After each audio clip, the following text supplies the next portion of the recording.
When you think about surgery today, you probably picture a calm, sterile operating room filled with high-tech equipment. It's precise, it's scientific.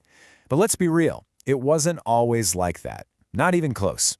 It started as a brutal, messy craft, often done by barbers on battlefields with patients screaming. So let's dive into this wild 500-year story of how we got from there to here. And to start, just listen to this quote from one of the pioneers of surgery, Ambroise Paré. "I bandaged him, God healed him." It's so humble, right? It really captures the mindset back then. They were doing their best with what they knew and then basically just crossing their fingers. I mean, can you imagine a top surgeon today saying something like that? It's a completely different world. All right, so here's our game plan for this explainer. We're going to see how surgery went from the barbershop to the battlefield. Then, how science finally entered the picture. We'll look at how we actually trained surgeons and how the tragedy of war forced innovation. Then, we'll get into the incredible story of the keyhole revolution. And finally, we'll take a peek at what's next. Okay, let's go back in time. Way back. To the 16th century. Picture a battlefield just after a fight. It's chaos, and soldiers have these new, awful injuries from early firearms. Now, the standard treatment for a gunshot wound, honestly, it was just as horrific as the injury itself. That is, until a French barber surgeon named Ambroise Paré had one of those brilliant ideas that's born out of pure desperation. So the old way was just pure torture. Surgeons would literally pour boiling hot oil into the wound and then sear it shut with a red-hot iron. Well, one day in 1537, Paré runs out of oil.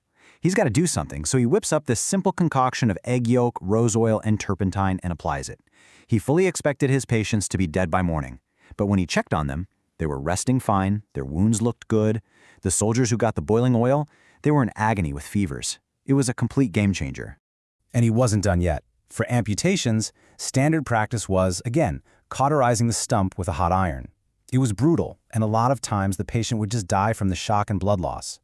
Paré brought back a much older technique, using ligatures, basically thread, to tie off each artery one by one. It took way more skill and time, but it was so much better at stopping the bleeding, and it saved an incredible number of lives.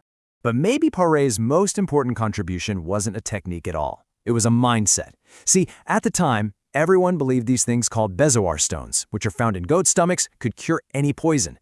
Paré was like, I'm not so sure. So he sets up this really grim experiment. A cook was sentenced to death, and he agreed to be poisoned if Paré would then give him the antidote. Well, they gave him the bezoar stone, and he died a horrible death hours later. A tragic outcome for sure, but it was a landmark moment. Paré proved you have to test your beliefs with actual evidence. So Paré really planted the seeds, right? He showed that you have to test things, you have to observe. And that brings us to our next chapter, during the Enlightenment, where those seeds really started to grow, and surgery began its long transformation from a traditional craft into a real science. And the champion of this new, scientific approach was a Scotsman named John Hunter. This guy was a brilliant anatomist, a little eccentric, and he had a core belief. A surgeon's most important work wasn't in the operating room, but in the dissecting room.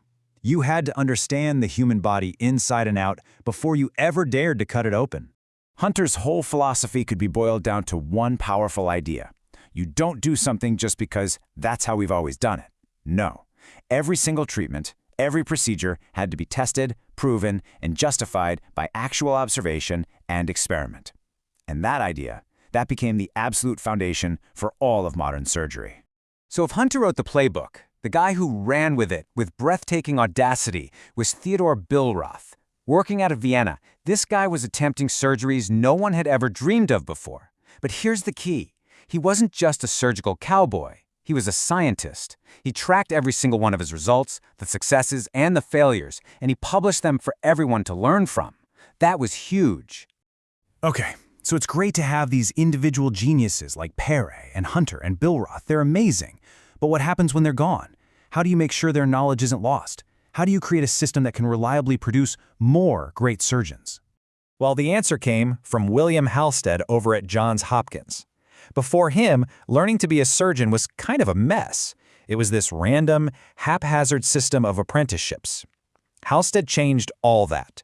He created the residency program, a structured, years-long training system that is still, to this day, the gold standard for making surgeons all over the world.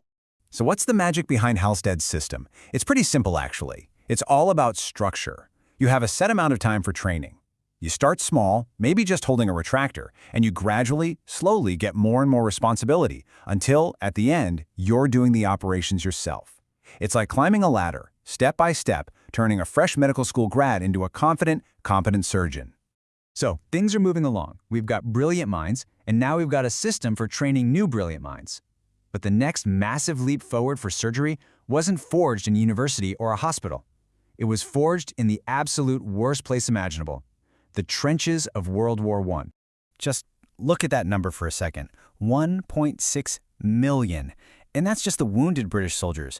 The sheer scale of the injuries, especially shattered bones from industrial weapons, was something the world had never seen.